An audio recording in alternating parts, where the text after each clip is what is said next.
Hello, I'm Dov Ben-Shimon, and I'm the CEO of our Jewish Federation of Greater MetroWest. It's a new year, and we're about to start the new reading cycle of the Tanakh with Beresheit, the first weekly portion. You probably know how the portion plays out. God creates the world, God stops work on the seventh day, God creates humans, the Garden of Eden, forbidden fruit. There's a lot to unpack, and it's way too much for 5 minutes from a Federation exec. So I just want to focus on one thing that fascinates me, the tree of knowledge. God says that humans can eat from every tree in the garden except for the tree of knowledge. And when Adam and Eve eat from the tree of knowledge and are confronted by God, they each pass the buck. Adam blames Eve, the woman who you gave me, so I guess he's also blaming God.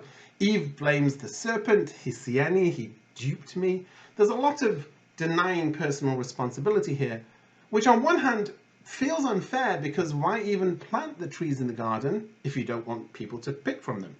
And then why say that if you eat from the tree of knowledge you'll die, but then not have Adam and Eve die when they do in fact eat from the tree? There are lots of great commentaries on this issue, but I think you should also consider this. God kicks Adam and Eve out of the Garden of Eden, perhaps not as a punishment, but maybe as a blessing.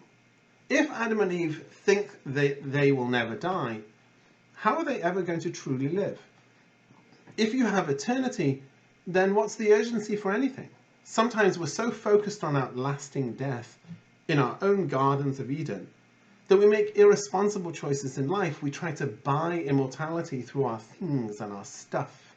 We count our days rather than making our days count.